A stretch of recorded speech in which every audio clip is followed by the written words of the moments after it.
Karimnagar Loyola కళాశాలలో గురువారం ఫాతిమా నగర్లో అదోరేషన్ సొసైటీ అవేర్నెస్ ప్రోగ్రాం నిర్వహించారు. న్యాయ విజ్ఞాన సదస్సు జిల్లా సేవాధికార సంస్థ ఆధ్వర్యంలో ఈ సందర్భంగా 43 మంది అంగవైకల్యం ఉన్న పిల్లలకు కృత్రిమ పనిముట్లను అందజేశారు. వీల్ చైర్స్, చెవి వినికిడి యంత్రాలు, ట్రై సైకిల్స్ తదితర కృత్రిమ అవయవాలను అందజేశారు. ఈ సందర్భంగా జూనియర్ జడ్జ్ సరళాదేవి మాట్లాడుతూ ఎవరు కూడా దివ్యాంగులని అనుకొని చింతించవద్దని సూచించారు. అన్ని ఉన్న వారి కంటే కూడా ఏమీ లేని అంగ వికలాంగులే శక్తి, తెలివి ఎక్కువగా వారికే ఉంటుందని అన్నారు. మీరంతా మీ లక్ష్య సాధనలోని మరింత ముందుకు పోవాలని కోరారు. ఇలాంటి కార్యక్రమాలు మరెన్నో చేయాలని ఫాతిమా నగర్ ఫౌండేషన్ ను సేవించారు. సీనియర్ సివిల్ జడ్జ్ వెంకటేష్ మాట్లాడుతూ ఈ సొసైటీ చేస్తున్న సేవలను అభినందించారు. బాగా చదువుకొని ప్రయోజకులు కావాలని సూచించారు. ఈ కార్యక్రమంలో ఫాతిమా నగర్ అదోరేషన్ సొసైటీ నిర్వాహకులు పలువురు పాల్గొన్నారు. అన్నీ బాగున్న వారికంటే ఇలా ఏదో ఒక లోపం ఉన్న మీకే దేవుడు ఎక్కువ శక్తులు ఇస్తారు. అలా అని మేము దివ్యాంగులమని అలా ఏమీ ఫీల్ అవ్వకుండా మీలో ఉన్న శక్తి ఏంటి, మీకున్న ఇంట్రెస్ట్ ఏంటి అని గుర్తించి గవర్నమెంట్ అందించే స్కీమ్స్ కానీ ఇలా సేవా సంస్థలు అందించే స్కీమ్స్ కానీ వాడుకొని మీరు ముందుకెళ్ళాలని కోరుకుంటున్నాను. ఇంకా ఇవాళ రేపు నా పిల్లలు, నా ఫ్యామిలీ, వాళ్ళ డెవలప్మెంటే అని చూసుకునే వాళ్ళే ఎక్కువ ఉన్నారు. ఇలా ఫాతిమా నగర్ అడోరేషన్ ఫౌండేషన్ వాళ్ళు ఇలా నీడీ పీపుల్ని గుర్తించి వాళ్ళకేం కావాలో అది అందించడం అనేది చాలా గొప్ప విషయము. వారికి నేను నా హృదయపూర్వక కృతజ్ఞతలు చెప్తున్నాను. ఇలానే గవర్నమెంట్ నుంచి వచ్చే స్కీమ్స్ అయినా సేవా సంస్థలు, ఇతర సేవా సంస్థలు అందించే సేవలైనా అందుకొని మీరు ఇంకా ముందుకెళ్ళాలని నేను కోరుకుంటున్నాను. ఈ అవకాశం ఇచ్చిన పెద్దలకి నా ధన్యవాదాలు. ఈ ప్రోగ్రామ్ ఏర్పాటు చేశారు. నేను పోయినసారి కూడా ఈ ప్రోగ్రామ్ అటెండ్ చేశాను. పోయినసారి ఫైనాన్షియల్ అసిస్టెన్స్ ఇచ్చారు. కోరికకి షాప్స్ చిన్న పెట్టి షాప్స్ పెట్టుకోవడం కోసం ఇచ్చారు. మళ్ళీ ఈసారి ఈ ఇన్స్ట్రుమెంట్స్ ఏవైతే ఉన్నాయో ట్రై సైకిల్స్, తర్వాత ఇయరింగ్ మిషన్స్, ఇంకా ఇతర పరికరాలు డిస్ట్రిబ్యూషన్ చేస్తున్నారని చెప్తే ముందు వారికి యాక్చువల్గా నాకు ఈరోజు వేరే ప్రోగ్రాం ఉంది. ముందు వేరే ప్రోగ్రాం ఫిక్స్ చేసుకున్న తర్వాత వీళ్ళు వచ్చి సార్ ఈరోజు ప్రోగ్రామ్ ఉంది, అటెండ్ కావాలని. అయితే ఆ ప్రోగ్రామ్ని ప్రీఫోన్ చేసుకున్నాను నేను అడిగి. ఎందుకంటే ఈ ప్రోగ్రామ్ని మనం పోస్ట్ పోన్ చేయలేము కాబట్టి. ఇంతకుముందు కూడా ఒక 2 times పిలిచారు, కానీ నాకు వేరే వర్క్ ఉండడం వల్ల నేను అటెండ్ కాలేకపోయాను. ఇప్పుడు కొద్దిగా నాకు టైం దొరుకుతుంది ఇలాంటి ప్రోగ్రామ్స్ అటెండ్ అవ్వడానికి. ఫస్ట్ ఆఫ్ ఆల్ ఈ సొసైటీకి నేను థ్యాంక్స్ చెప్తున్నాను for inviting me as a chief guest. Last time చెప్పినట్టుగా ఈ సొసైటీ వాళ్ళు చాలా సర్వీస్ ఓరియంటెడ్ ప్రోగ్రామ్ చేస్తున్నారు. ఇప్పుడు గవర్నమెంట్ డిపార్ట్మెంట్స్తో కంపేర్ చేస్తే వీళ్ళు చేసేది 100%, మోర్ దెన్ 100% ఎక్కువ ఉందని చెప్పొచ్చు. ఎందుకంటే నేను ప్రతి నెల కూడా ఈ ఓల్డ్ ఏజ్ హోమ్స్ కానీ, ఓల్డ్ ఏజ్ హోమ్లో డిజేబుల్డ్ పర్సన్స్ కూడా ఉంటారు, అక్కడ పరిస్థితులు ఎలా ఉంటాయి, వారికి ఇచ్చే ఫుడ్ కానీ లేదంటే ఫెసిలిటీస్ కానీ ఎలా ఉంటాయో చూసుకుంటే బాగా అనిపిస్తుంది. ఆఫీసర్స్ ఏంటంటే వాళ్ళ యొక్క సుపీరియర్ ఆఫీసర్స్ డైరెక్షన్స్ ప్రకారం వాళ్ళకి ఇచ్చిన బడ్జెట్ని బేస్ చేసుకొని ఆ ఉన్నంతలోనే సర్దుకొని పోవాలి. అంటే మేడం గారు చెప్తున్నారు, గొప్పగా చెప్పారు. ఎవరికైనా అవసరం ఉంటే ఓల్డ్ ఏజ్ హోమ్లో మేము అడ్మిషన్స్ ఇప్పిస్తాము. కానీ నేను ప్రతిసారి వెళ్ళినప్పుడు వాళ్ళు చెప్తుంటే మనము ఏం చేయాలి, లీగల్గా నేను అసిస్టెన్స్ ఇవ్వగలను కానీ ఫైనాన్షియల్గా చేయలేను. లీగల్గా ఏ విధంగా అసిస్ట్ చేయాలి, ఏదైనా స్కీమ్స్ అలాంటి ఇంప్లిమెంటేషన్లో ఏదైనా లోపం ఉంటే మనము చేయించడానికి, లేదా అదర్ ఇష్యూస్ ఏమైనా ఉంటే మనం చేయొచ్చు. కానీ ఫైనాన్షియల్గా మనము చేయాలంటే డిఎల్ఎస్ఏ చేయలేదు, ఏదన్నా గవర్నమెంట్ చేయాలి. గవర్నమెంట్ చేయలేనప్పుడు ఇలాంటి సొసైటీస్ వచ్చి ప్రజలకు సర్వీస్ చేస్తున్నారంటే నిజంగా ఒక రకంగా వాళ్ళు ఒక దేవుడిలాగా వచ్చి సర్వీస్ చేస్తున్నట్టే. ఈ రోజుల్లో ఎంత డబ్బున్నా కానీ, ఇంతకుముందు వ్యక్తులు చెప్పినట్టు, ఎంత డబ్బున్నా ఇంకా సంపాదించాలనే ఆలోచన ఉంటుంది తప్ప, సరే నా దగ్గర ₹1,00,00,000 ఉన్నాయి, అందులో ఒక 10 లక్షలు మనము సోషల్ సర్వీస్ చేద్దామనే ఆలోచన ఎవరికి లేదు. వీళ్ళు చాలా అద్భుతంగా చేస్తున్నారు. మీరు ఇంకా మంచి కార్యక్రమాలు చేపట్టాలి. అంటే మీరు చేసే సర్వీసెస్ ఇంకా పబ్లిసిటీ అవ్వట్లేదు. వాస్తవం చెప్పాలంటే మీరు చాలా బాగా చేస్తున్నారు, కానీ పబ్లిసిటీ లేదు. అదే గవర్నమెంట్ ఏదైనా స్కీమ్ తీసుకొచ్చారనుకోండి, వాళ్ళు చేసేది 10% ఉంటే 100% పబ్లిసిటీ ఉంటుంది.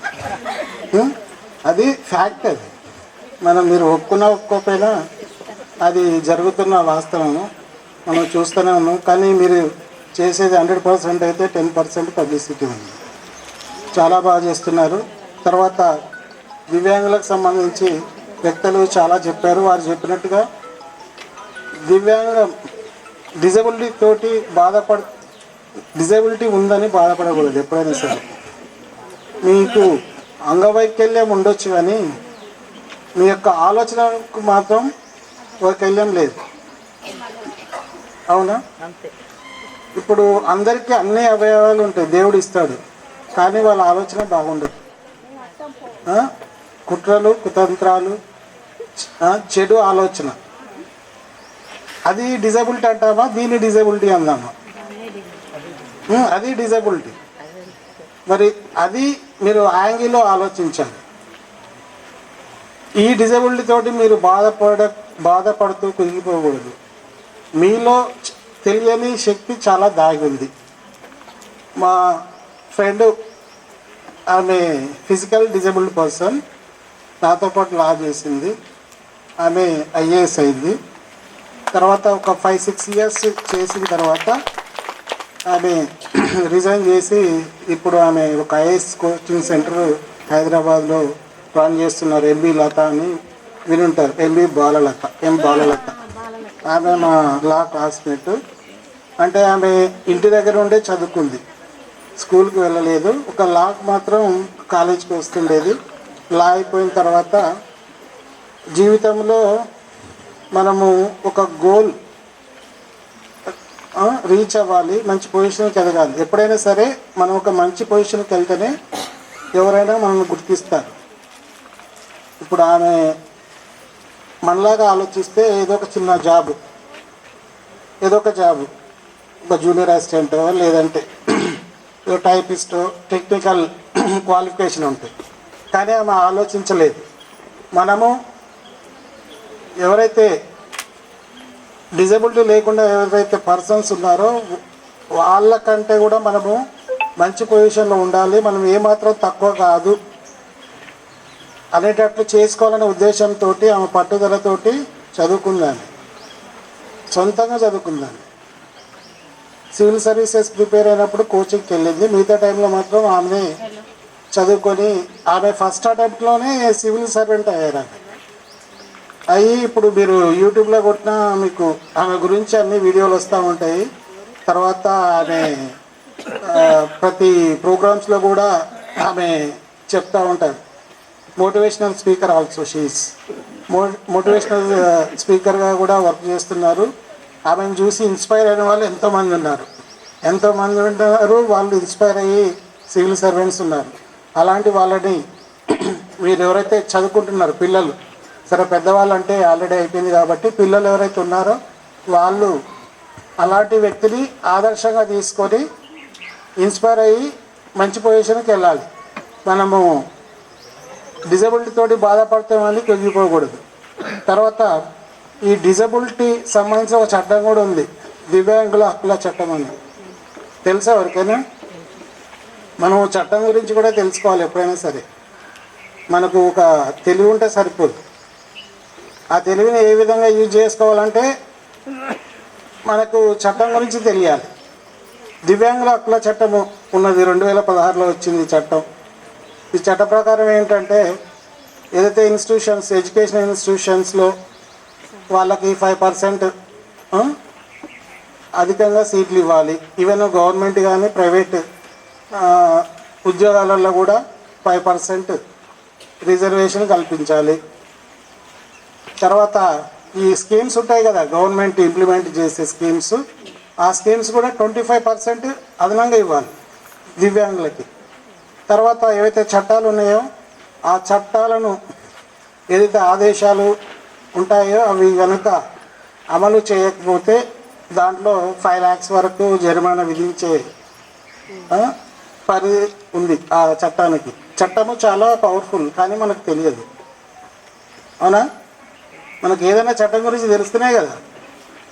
తర్వాత ఈ స్కీమ్ సంబంధించి అధికారులు కనుక ప్రాపర్గా ఇంప్లిమెంట్ చేయలేదనుకోండి, మిస్యూజ్ చేశారనుకోండి, చేస్తే వాళ్ళకి 2 లక్షల వరకు జరిమానా విధించే అధికారం ఉంది. అది ఎవరికి ఉంది? కోర్ట్స్కి ఉంది.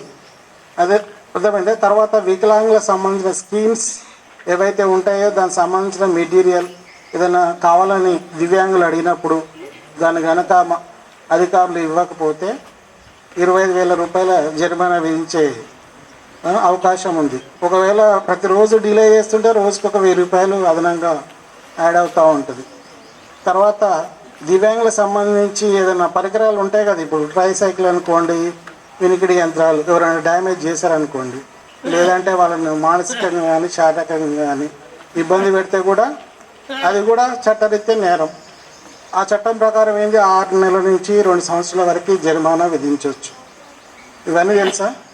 తర్వాత ఏదైనా ఇష్యూ అయినప్పుడు, గొడవ అయినప్పుడు మీరు స్టేషన్కి వెళ్ళి కంప్లైంట్ ఇస్తే ఆ పోలీస్ అధికారి కనుక ఎఫ్ఐఆర్ చేయకపోయినా, తర్వాత మీకు సహాయం చేయకపోయినా ఫర్దర్గా అంటే ఏదైనా హోమ్లో పెట్టాలన్నా లేకపోతే మీకు ఏమైనా అసిస్టెన్స్ కావాలన్నా అది చేయకపోతే ఆ పోలీస్ ఆఫీసర్ కూడా రెస్పాన్సిబుల్ అవుతారు. తర్వాత దివ్యాంగులకు సంబంధించిన ఇష్యూస్ ఏమున్నా సరే ప్రతి జిల్లాలో ఒక సెషన్స్ కోర్టు ఏర్పాటు చేయాలి. అదేవిధంగా ఉచితంగా న్యాయవాదిని అపాయింట్ చేసి ఆ కేసులను వాదించాలి. వాదించి వాళ్ళకు సంబంధించిన ఏవైతే హక్కులు ఉన్నాయో అవన్నీ కూడా పొందే విధంగా సహకరించాలి. ఈ చట్టము అంత పవర్ఫుల్ చట్టం, కానీ ఎవరైనా తెలుసా ఈ చట్టం గురించి ఎవరికైనా? అంటే మీరంటే తిరుగుతున్నారు కాబట్టి, ఈ యాక్టివిటీస్లో పార్టిసిపేట్ చేస్తున్నారు కాబట్టి, మీరు మీటింగ్స్లో అటెండ్ అవుతున్నారు కాబట్టి మా లాంటి వాళ్ళు వచ్చినప్పుడు చెప్పినప్పుడు